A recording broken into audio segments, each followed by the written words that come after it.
आज सोमवार असल्यामुळं माननीय शिवसेना मुख्य नेते आणि राज्याचे उपमुख्यमंत्री आदरणीय एकनाथ शिंदे साहेबांच्या निर्देशानुसार आज मी जनता दरबारासाठी बाळासाहेब भवनमध्ये उपस्थित आहे.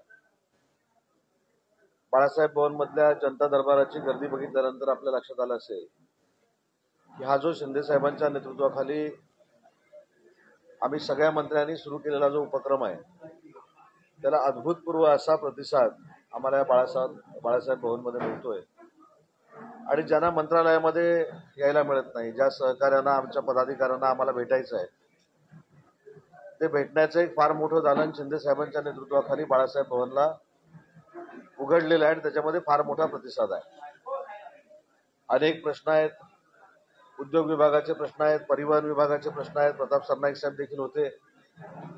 दर दिवशी विविध खात्याचे मंत्री या ठिकाणी बसतात आणि आमच्या विभागाशी निगडीत नसलेले जे प्रश्न आहेत जनतेचे, ते आम्ही पुढे त्या संबंधित मंत्र्यांकडे घेऊन जातो आणि त्याला न्याय देण्याचा प्रयत्न करतो. आणि याच्यातनं गेल्या 3-4 महिन्यामध्ये जो हा उपक्रम आम्ही सुरू करायचा ठरवला होता त्याला आम्हाला अतिशय चांगल्या पद्धतीचा प्रतिसाद मिळतोय.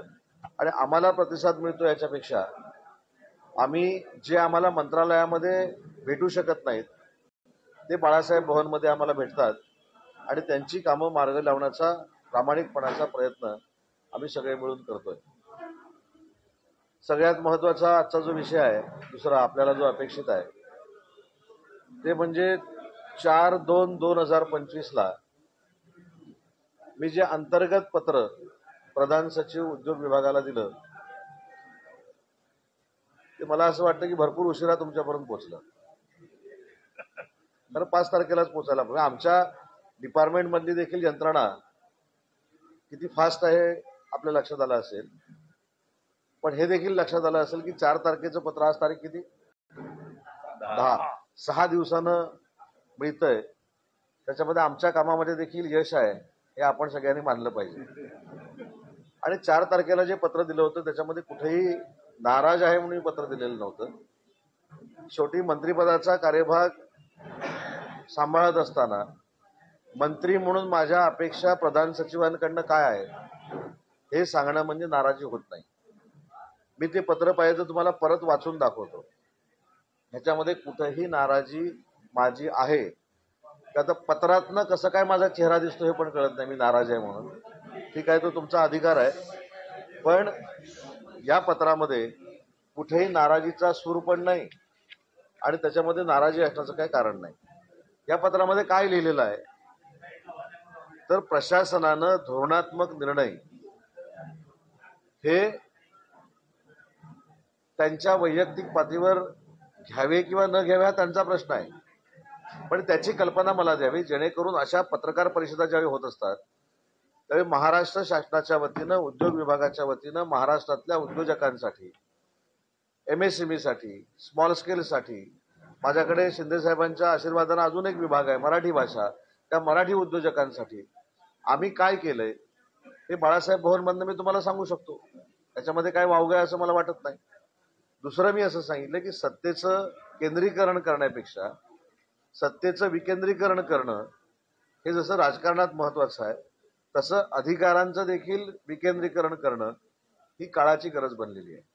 म्हणजे सगळंच मंत्र्याकडे सहीला आलं पाहिजे ही जी काय भूमिका कदाचित मला माहित नाही चांगली आहे की वाईट आहे. मी केलेलं मी काय म्हटलंय त्याच्यामध्ये की माझ्याकडे आल्यानंतर मुंबईला फेऱ्या मारून जर मी एखाद्याचं काम करणार असेल तर त्या फेऱ्या मारणाऱ्यांची एनर्जी किती वेस्ट होणार आहे हे त्या पत्रामध्ये लिहिलेलं आहे. त्याच्यामुळे मी असं म्हटलंय की स्वतःकडचे अधिकार जे मुख्यमंत्री महोदयांचं आणि दोन्ही उपमुख्यमंत्री महोदयांचं धोरण आहे की सगळेच अधिकार आपल्याकडे ठेवण्यापेक्षा ते आरओ लेवलला जर अधिकार गेले, BCC आम्हाला आरओ लेवलला जी द्यायची होती ती आज काहीतरी सीओच्या कार्यालयात आलेलं आहे, ते जर परत खाली गेले तर लोकांना सोयीस्कर होणार आहे ना. याच्यामध्ये नाराजीचा विषय नाही, याच्यामध्ये मंत्री म्हणून मी माझी भूमिका मांडलेली आहे. आणि दुसरी महत्वाची गोष्ट मी त्याच्यात असं म्हटलेलं आहे, आपण इज ऑफ डुईंग बिझनेसचा चर्चा करतो किंवा त्याचा विचार करतो. याचा अर्थ काय की समोरच्याला जेवढं सोयीस्कर होईल तसं लवकरात लवकर काम करावं असल्याचा मराठीतला अर्थ. मग जर त्याच्यासाठी मी माझ्या प्रधान सचिव जे प्रशासनाचे प्रमुख आहेत त्यांना पत्र दिलंय तर नाराजी कशी काय असू शकते? त्याच्यामुळे अजिबात नाराज नाही आणि नाराजी असण्याचा संबंध नाही हो. मी कॅबिनेट मंत्री आहे, मी उद्योग मंत्री आहे, माझ्या हाताखाली प्रधान सचिव काम करतो, त्याच्यामुळं नाराजी असण्याचं काही प्रश्नच येत नाही. शेवटी मी 2013ला पण मंत्री होतो. 2013ला मी 9 विभागांचा राज्यमंत्री होतो. त्याच्यानंतर मी अंदाज समितीचा अध्यक्ष होतो. त्याच्यानंतर मी म्हाडा प्राधिकरणाचा अध्यक्ष होतो. त्याच्यानंतर मी उच्च व तंत्रशिक्षण विभागाचा मंत्री झालो. त्याच्यानंतर मी आता उद्योग मंत्री आहे. त्याच्यामुळे प्रधान सचिवांचा मान सन्मान, प्रधान सचिवांची खुर्ची, त्यांचे अधिकार आणि मंत्री म्हणून माझे अधिकार हे मला पूर्ण माहिती आहे. त्याच्यामुळं तुमचा जो गैरसमज आहे की मंत्री प्रधान सचिवांवर नाराज झाला किंवा नाराज आहे किंवा त्यांच्या कार्यप्रणालीवर नाराज आहे असं कुठेही पत्रामध्ये मी लिहिलेलं नाही. उलट प्रधान सचिवांनी उद्योग विभाग हा सहजरित्या सांभाळला पाहिजे, लोकांना त्याचा फायदा झाला पाहिजे, उद्योजकांना त्यांना झाला पाहिजे. आणि या पत्राचा फायदा काय झाला? काल आमचे सचिव जे आहेत, सेक्रेटरी आहेत, ते स्वतः नागपूरमध्ये एका कार्यक्रमाला उपस्थित होते. त्यांनी तिथल्या उद्योजकांची बैठक घेतली. म्हणजे मला असं वाटतं की या पत्राकडे बघताना माझी नाराजी बघण्यापेक्षा कुठंतरी मंत्रालयामध्ये चांगल्या पद्धतीच्या प्रथा आणि परंपरा आणायच्या आहेत, यासाठी मी पत्र दिलेलं आहे.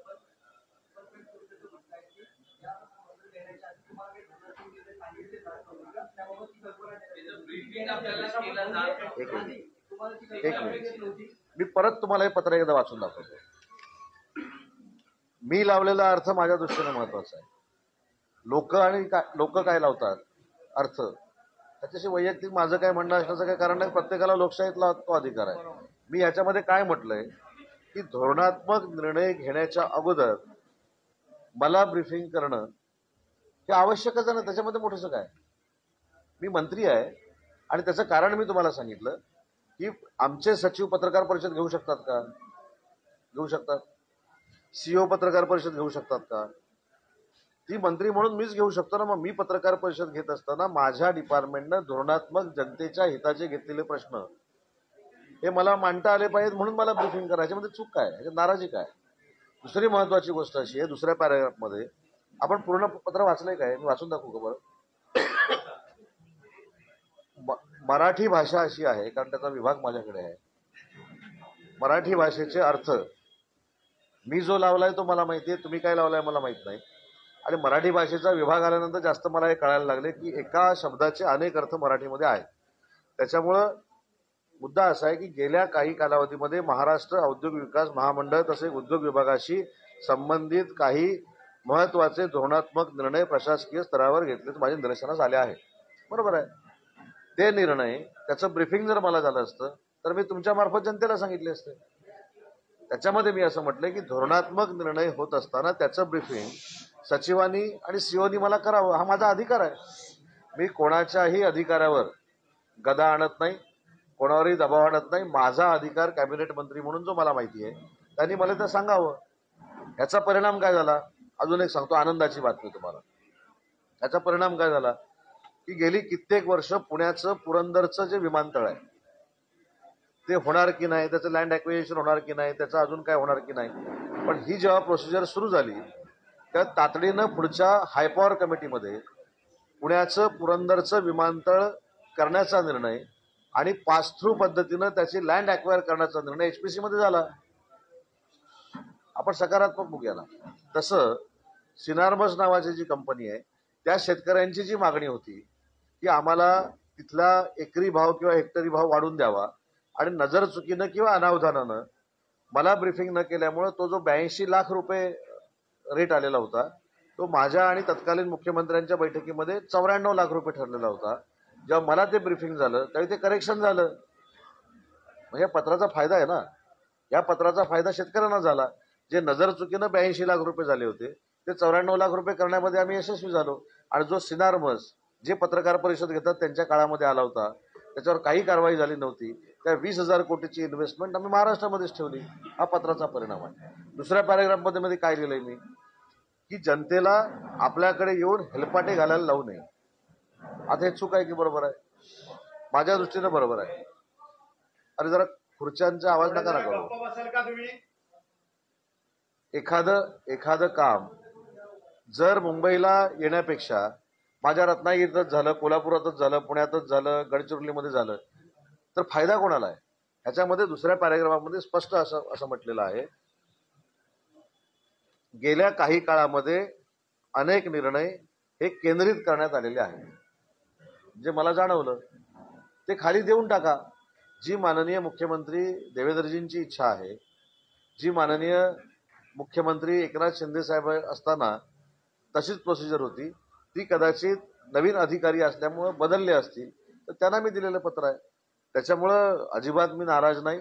आणि आधी आपल्याला सगळ्यांना एक फ्रेंडली मी सांगतो, मी काय नाराज होणारा कार्यकर्ता नाही. त्याच्यामुळं प्रधान सचिवांचा हुद्दा आणि मंत्री म्हणून माझा हुद्दा हा मला माहिती आहे.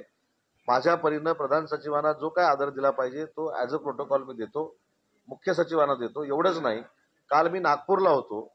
नागपूरला माननीय उपमुख्यमंत्री एकनाथ शिंदे साहेबांच्या वाढदिवसाच्या निमित्तानं आम्ही आमच्या अधिकाऱ्यांच्या कर्मचाऱ्यांच्या मुलांना 8वी ते 10वी मुलांना आम्ही मोफत टॅब वाटले. त्याच्यामुळे दबाव आणणं किंवा अधिकाऱ्यांकडनं काम करून घेणं हे अजिबात मी त्याच्याशी सहमत नाही.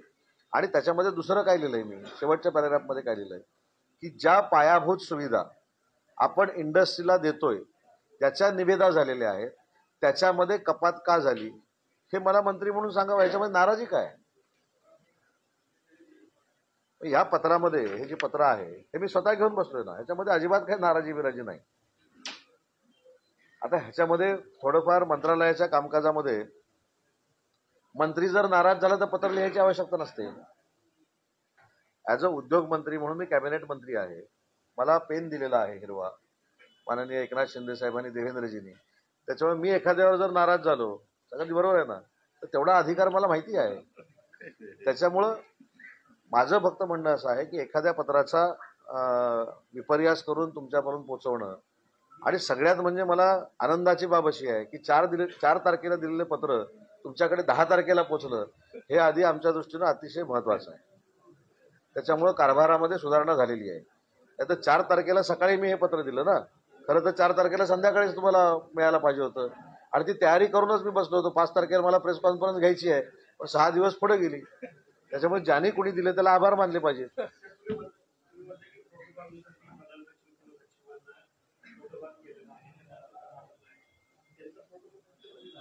काय काय नाही, मला प्रश्नच कळला नाही. माझ्या आताच्या पत्रकार परिषदेमध्ये प्रोटोकॉल पद्धतीनं मी पत्र दिलं असं कुठेच म्हटलेलं नाही. मी असं म्हटलं, जे 4 तारखेला मी पत्र दिलेलं आहे ते उद्योजकांच्या हितासाठी, उद्योजकांना त्रास होऊ नये, एमएसएमईच्या लोकांना त्रास होऊ नये. मी उलट असं म्हटलंय की प्रधान सचिवांचा आदर मंत्री म्हणून कसा करावा हे देखील मला माहिती आहे. त्याच्यामुळे नाराजी जर असेल तर मला पत्र लिहायची गरज काय? मला माझ्या डिपार्टमेंटमध्ये काय काम अपेक्षित आहे हा जर फॉर्म्युला माझ्या अधिकाऱ्यांना द्यायचा असेल आणि त्याच्यानंतर माझ्या बैठका होऊन अतिशय चांगल्या पद्धतीनं जर माझा उद्योग विभाग चालत, मी उदाहरण पण सांगितलं ना, पुरंदरचं विमानतळाचं ॲक्विजिशन करण्याचा निर्णय ह्याच पत्रानंतर झाला. सिनारमसचे नजर चुकीनं त्यांना अधिकाऱ्यांना असं वाटत होतं की 82 लाख ठरलेत, पण ते 94 लाख होते. सिनारमसचा प्रश्न सुटला. या पत्रामुळे आमचे सचिव महोदय काल नागपूरमध्ये होते, नागपूरमध्ये त्यांनी चांगली बैठक घेतली. माझं म्हणणं असं आहे की मी जसं आता सांगलीला चाललोय तसं माझी इच्छा अशी आहे की माझ्या डिपार्टमेंटच्या प्रत्येक अधिकाऱ्यानं फील्डवर जाऊन काम केलं पाहिजे, आणि त्या फील्डवर जाऊन काम करण्याच्या उद्देशानं जर पत्र दिलेलं असेल तर ती नाराजी होऊ शकत नाही. तशा पद्धतीनं काम करावं अशी सूचना असेल, विनंती असेल किंवा आदेश असेल.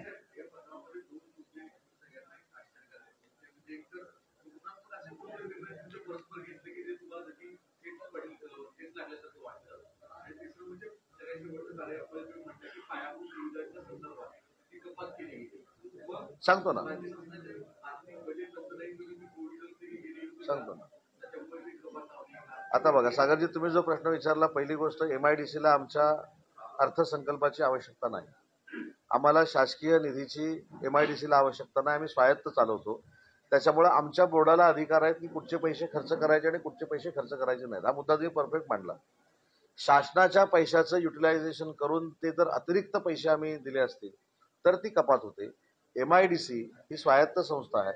एमआयडीसीचा इन्कम सोर्स जो आमच्याकडे जनरेट होतो तो लँड ॲक्विजिशनसाठी वापरला पाहिजे, तो एमआयडीसीच्या इन्फ्रास्ट्रक्चरसाठी वापरला पाहिजे, ही भूमिका आहे. परंतु जर इन्फ्रास्ट्रक्चर वर्षानुवर्ष झालेली नसतील आणि त्या इन्फ्रास्ट्रक्चरसाठी चांगल्या सुविधा जर शासन म्हणून MIDC म्हणून आम्ही प्राप्त करून देत असू तर ते का कपात केली हे मला अवगत करावं. त्याच्यामध्ये चांगला पण हेतू असू शकेल त्यांचा, मी वाईट कुठं म्हटलंय, चांगला पण हेतू असू शकेल. आणि हे 4 तारखेचं पत्र, त्याच्यानंतर 6 दिवस गेलेले आहेत, त्याच्यानंतर आमची बैठक पण झाली आणि मला जे काही डिपार्टमेंट चालवत असताना अपेक्षित आहे ते मी प्रधान सचिवांना पण सांगितलंय आणि सीओना पण सांगितलंय. माझा याच्यातला एकमेव दृष्टिकोन आहे की धोरणात्मक निर्णय परस्पर का होऊ नये. याचं कारण असं आहे की शेवटी आम्ही महायुती म्हणून काम करत असताना पूर्वीच्या महाविकास आघाडीमध्ये कशा पद्धतीनं काम चालत होतं आणि महायुतीमध्ये कशा पद्धतीनं गतिमान काम चालतं देवेंद्रजींच्या, एकनाथजी शिंदे साहेबांच्या आणि अजितदादांच्या नेतृत्वाखाली, हे आम्हाला तुमच्याकडे एक्सप्रेसच केलं पाहिजे ना. त्याच्यामुळे मला असं वाटतं की या पत्राचा मी अर्थ वेगळा लावलेला नाही, आमच्या अधिकाऱ्यांनी देखील वेगळा लावलेला नाही. ज्याने तुमच्याकडे पत्र दिलं असेल त्याच्याकडनं जर काय वेगळा अर्थ लावला जात असेल तो मला माहीत नाही आणि म्हणून माझी आपल्याला विनंती आहे, या पत्राचा वेगळा अर्थ लावू नये. हे 4 तारखेला दिलेलं पत्र आहे आणि प्रत्येक मंत्र्याला स्वतःचं डिपार्टमेंट कशा पद्धतीनं चांगलं चालावं हे अधिकाऱ्यांना सांगण्याचा अधिकार आहे. त्याच्यामध्ये नाराजी नाही आणि अतिशय अधिकारी आमचं चांगलं काम करतायत.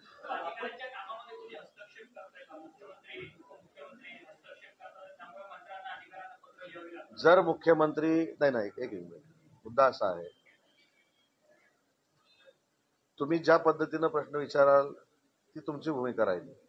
माझं पत्र जर मी माझा विभाग अतिशय चांगल्या पद्धतीनं अधिकाऱ्यांनी चालवावा म्हणून जर दिलेलं पत्र असेल, त्याला टोन कसा लावायचा तुम्ही लावा, त्याला माझा नाही इलाज आहे. माझी भूमिका अशी आहे की ह्याच्यातनं चांगलं व्हावं आणि हे पत्र कुणी, माझी आपल्याला विनंती आहे की सोशल मीडियावर टाकून जनतेचे रिस्पॉन्स मागवा तर जनतेचं म्हणणं मागवा. हे दिलेलं पत्र योग्य आहे असंच तुम्हाला उद्योजक किंवा जनता सांगतील. तुमची न्यूज चालू झाल्यानंतर मला असंख्य फोन आले उद्योजकांचे, हे 4 तारखेलाच आम्हाला पत्र जर मिळालं असतं तर 5 तारखेला तुमचं अभिनंदन केलं असतं. त्याच्यामध्ये काय चुकीचं आहे मला अजून कळलेलं नाही आणि म्हणून चुकीचा अर्थ तुम्ही पण लावू नका. नाराजी विराजी असण्याचं काही कारण नाही आणि नाराजी मी तोंडावर सांगू शकतो, पत्रातनं सांगणारा मी काही कार्यकर्ता नाही.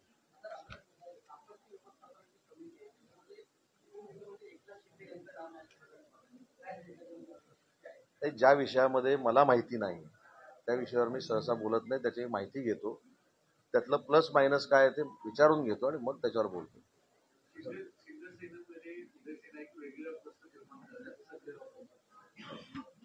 बघा मी काय सांगतो, मी सध्या मला काही लोकांनी प्रचंड मोठा करायचा विडा उचललेला आहे, लक्षात आलं का. त्याच्यामुळे त्यांना त्याच्यामध्ये आनंद मिळतो, त्यांच्या आनंदामध्ये मी सहभागी आहे, लक्षात आलं की नाही. ज्यावेळी विरोधक एखाद्या व्यक्तीचं नाव घेऊन सारखा जप करायला लागतात त्यावेळी एकनाथ शिंदे साहेबांच्या नेतृत्वाखाली उदय सामंतमुळे त्यांना काहीतरी अडचण आहे हे सागरजी तुम्ही समजून घेतलं पाहिजे. आणि मी एकदा सांगितलेलं आहे की माझ्या मर्यादा मी ओळखून आहे, त्याच्यामुळे त्यांना पण चिंता करण्याची आवश्यकता नाही आणि जे कोणी मनसुबे रस्तायत त्यांना पण चिंता करण्याची आवश्यकता नाही. ज्या शिंदे साहेबांनी माझ्यासारख्या कार्यकर्त्याला 3दा डावोसमध्ये जाण्याची संधी दिली, उद्योगमंत्री केलं, त्या नेतृत्वाला कसलीही बाधा येईल असलं 0.1% देखील कृत्य माझ्याकडनंच नाही, आमच्या कोणाकडनंच होणार नाही. त्याच्यामुळे तुम्हाला चांगल्या बातम्या मिळतात, तुमचा विरंगुळा होतो, ते खरं तुम्ही एन्जॉय केलं पाहिजे. आता हे महिनाभरच तुम्ही मला विचारता ना उदयचं काय होणार, उदय सेनेचं काय होणार, एक लक्षात घ्या, त्यांना मी मनापासून धन्यवाद देतो. रोज माझं नाव ते घेत आहेत. अनेक लोक स्वामी समर्थांचं नाव घेतात, अनेक लोक साईबाबांचं नाव घेतात, अनेक लोक अन्य कोणाचं, ते माझं नाव घेतात, मला आनंद असला पाहिजे ना.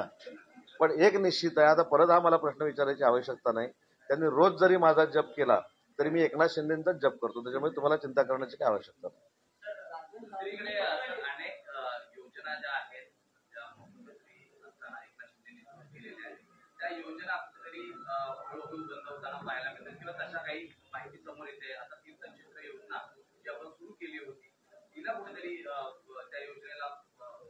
नाही, यामध्ये मला असं वाटतं की पैशाची ओढाताण असू शकते, परंतु योजना कुठं बंद झाल्यात असं मला वाटत नाही. सगळ्यामध्ये जे उगाचच आकांडतांडव केला जातो की मुख्यमंत्री माझी लाडकी बहीण योजना, मी त्यावेळी देखील शिंदे साहेबांची आमच्या भूमिका सांगितली. ती योजना जी आली, ती योजना आल्यानंतर आचारसंहिता होती, त्याच्यामुळं कदाचित अनावधानानं नजरचुकीनं काही अर्जांची छाननी राहिली असेल. त्याच्यामध्ये ज्या महिला भगिनीकडे 4 व्हीलर आहे तो नियम पूर्वीपासूनच आहे. 2.5 लाखाचं इन्कम आणि त्याच्यावर रिटर्न हा देखील पहिल्यापासूनच आहे. त्याच्यामुळे त्याच्यामध्ये जर काही पाठीपुढे झालं तर काही लोक असं सांगतात की 2,54,00,000 आता महिला भगिनींना पैसे मिळणार नाहीत. हे धादांत खोट आहे. ज्यांच्याकडे 4 व्हीलर आहे त्यांचं नाव कदाचित कमी होईल ना, पण त्याच्यामध्ये सर्वसामान्य कुटुंबातली माझी जी गरीब महिला भगिनी आहे तिला खऱ्या अर्थानं माननीय एकनाथ शिंदे साहेबांनी बहिणीचा दर्जा दिलेला आहे. तिच्याकडचं काही कमी होणार नाही आणि तिच्यासाठीची ही स्कीम बंद होणार नाही.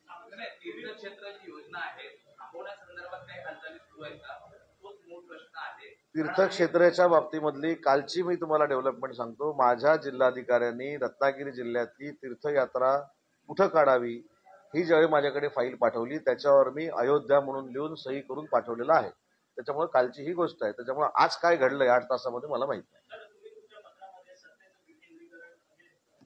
जाऊ दे, पत्रावर किती बोललो आता. हा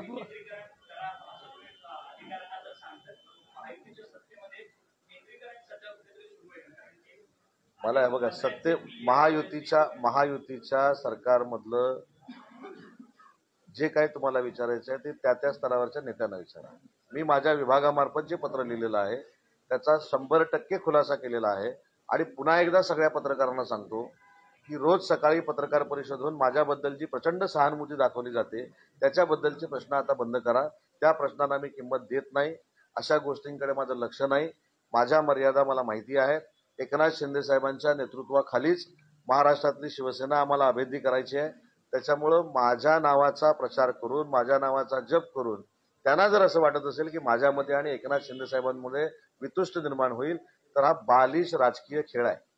आता ह्याच्यामुळं विनंती आहे की आता हा प्रश्न सोडून म्हणजे कुठचा त्यांचा तो प्रश्न सोडून म्हणजे नंतर काय होईल की कदाचित तुमचा आदर ठेवून सांगतो त्या प्रश्नाला जर उत्तर दिलं नाही तर तुम्ही असं म्हणणार की बघा उदयनं उत्तर दिलं नाही. तर माझ्यासाठी तो प्रश्न संपलेला आहे. ती 2 महिने टेप चालू होती काय आता परत सुरू झालेली असेल पण त्याच्याशी माझा काडीमात्र संबंध नाही आणि त्या प्रश्नाला मी आता काय उत्तर देणार नाही. कारण माझी निष्ठा आणि आमच्या सगळ्यांचं सर्वस्व आम्ही एकनाथ शिंदे साहेबांकडे बघून बघतो आणि त्यांच्या नेतृत्वाखाली आम्ही काम करतो.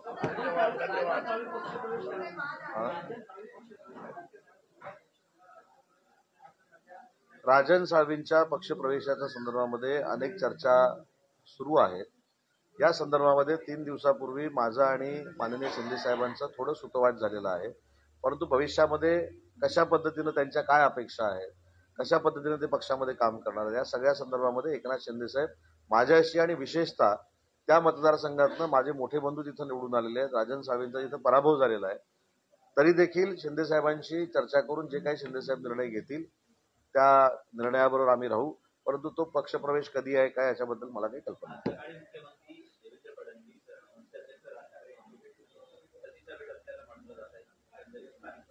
मग तुम्ही पण सदिच्छा भेट असंच म्हटलं पाहिजे ना. सदिच्छा भेट आहे.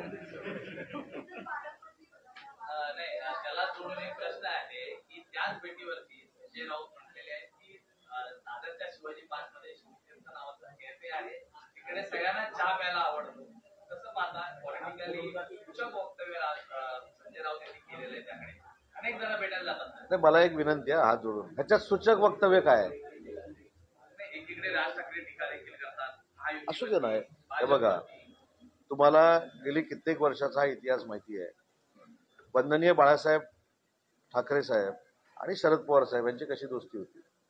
त्याच्यामुळं राजकारणाच्या पलीकडे देखील दोस्ती असू शकते मैत्री असू शकते. हा अध्याय देखील कधीतरी सुरू करणं गरजेचं आहे. नाही तर उद्या मी कोणाला भेटलो मी त्यांच्या पक्षात गेलो ते मला भेटले ह्या पक्षात गेले असं होत नाही. आणि मला असं वाटतं की प्रत्येक भेटीवर काही लोकांनी बोललंच पाहिजे अशातला पण भाग नाही. काही गोष्टी त्यांच्या वैयक्तिक सोडून दिल्या पाहिजेत. त्याच्यावर राजसाहेब बोलतील देवेंद्रजी बोलतील आमच्याकडे काय असेल तर एकनाथ शिंदे साहेब बोलतील. पण कुठच्याही भेटीवर कुठच्याही जेवणावर कुठच्याही चहावर कुठच्याही नाश्त्यावर सारखं सारखं बोलून तुम्हाला पण कसं पचनी पडतंय मला तर कळत नाही.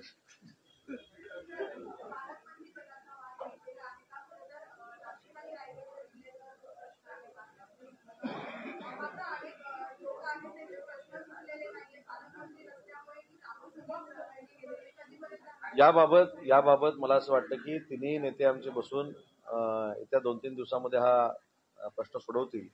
कारण याबाबत कालच मी माननीय मुख्यमंत्री मोदयांबरोबर जेव्हा चंद्रपूरच्या दौऱ्यावर होतो तरी थोडं आमची याच्यामध्ये सुतवाद झालं. म्हणजे मी काय सांगितलं नाही कोणाला पालकमंत्री करा काय मी आता ताईने जो प्रश्न विचारला त्याच बाबतीमध्ये मी मुख्यमंत्री महोदयांना सांगितले की हा निर्णय शिंदे साहेबांनी, तुम्ही आणि अजितदादांनी बसून लवकर घेणं गरजेचं आहे आणि त्याच्यावर त्यांनी सांगितलं की आम्ही लवकरात लवकर करतो. मला काल बोलले ते.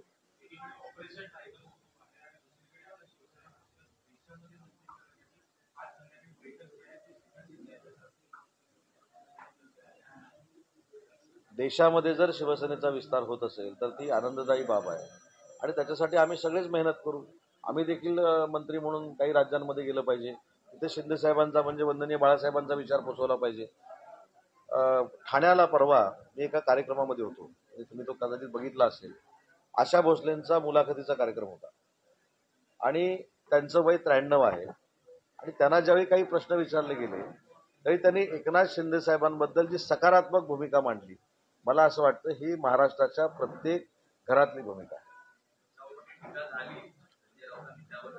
बघा, हो, त्यांच्याशिवाय अनेक नेते महाराष्ट्रामध्ये आहेत समेशजी, अनेक नेते आहेत, अनेक पत्रकार परिषद कधी त्यांच्याबद्दल बटेंगे तो कटेंगे या एका स्लोगन महायुतीने निवडणुकीच्या काळात चालला, त्याचा रिस्पॉन्स आपल्याला मिळाला. मात्र तोच जो स्लोगन आहे तो खरं तर महाविकास आघाडीला लागू होतो असं संजय राऊत म्हणतायत. कुठेतरी या स्लोगन वरती काम करायला हवं महाविकास आघाडी असं देखील. आम्ही आता उद्यापासून एक काम करू, एक आमची पत्रकार परिषद घेऊ आणि एक त्यांच्यावर प्रश्नाची उत्तरं देणारी पत्रकार परिषद घेऊ.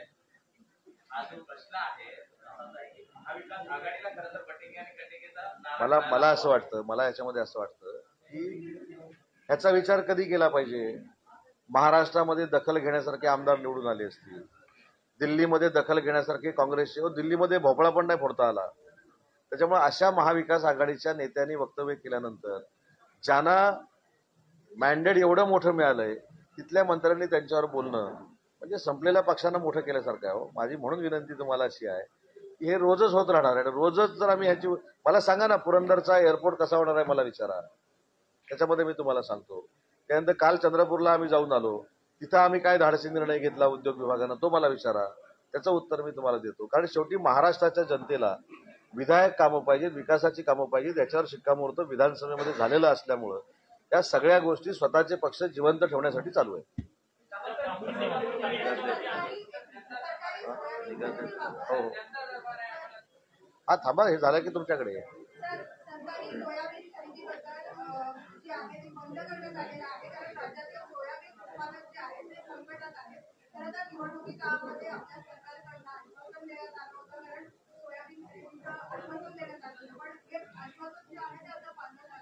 या संदर्भामध्ये मला असं वाटतं की मी स्वतः माननीय उपमुख्यमंत्री एकनाथ शिंदे साहेबांशी बोललेलो आहे.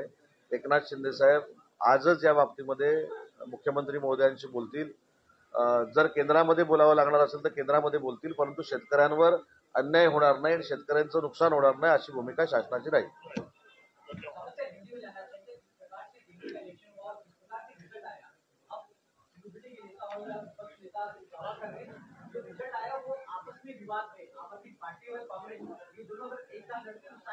हारने के बाद कौन सा तो रीजन देना पड़ता है, बराबर है. गिरने के बाद मैं क्यों गिरा, तो खुद के बलबूते पे गिरा या दूसरे के ऊपर गिरा, तो हम दूसरे के ऊपर डालते ना, इसके वजह से मैं गिरा. तो ये राजनीतिक स्ट्रैटेजी है कि गिरने के बाद भी हमारी ताकत थी, हम चुन के आ सकते थे, अगर हम अलायंस में रहते तो चुन के आ सकते थे. कि ये जो विचार है ना, तो पहले करना चाहिए था. अभी गिरने के बाद जो मैंडेट दिल्ली में भी एनडीए को मिला है, बीजेपी को मिला है, अभी इससे कुछ तो खुद की पार्टी जो है वो टिकनी चाहिए. इसलिए ये सब राजनीति है और उसमें हमको बोलने की जरूरत नहीं है, क्योंकि ये सब जो लोग हैं अभी महाविकास आघाड़ी में भी मेरे ख्याल से इकट्ठा नहीं रहेंगे.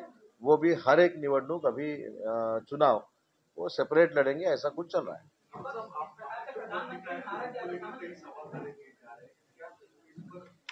नहीं, मेरा खत जो है आपके सामने है, वो 4 तारीख को दिया गया था. आपके हाथ में वो 10 तारीख को लगा है और उसमें कहाँ भी नाराजी नहीं है. मेरे डिपार्टमेंट में हमारे अधिकारी लोगों ने कम से कम समय में कैसा काम करना चाहिए इसके बारे में लिखा हुआ वो खत है. और उसके बाद 6 दिन में हमारी अधिकारी लोगों की मीटिंग भी हो गई है और वहां से काम भी शुरू हुआ है. पुणे का जो पुरंदर का एयरपोर्ट है वो इसी खत के बाद पास थ्रू तरीके से लेने का हमारा एचपीसी में निर्णय हो गया है।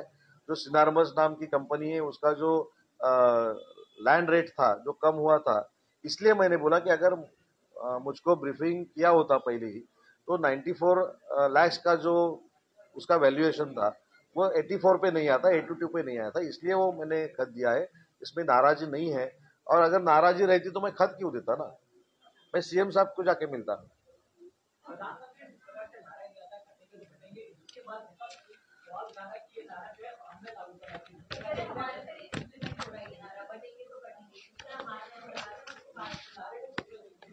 तो हारने के बाद अच्छा आत्मचिंतन करना चाहिए ना, आत्म परीक्षण करना चाहिए।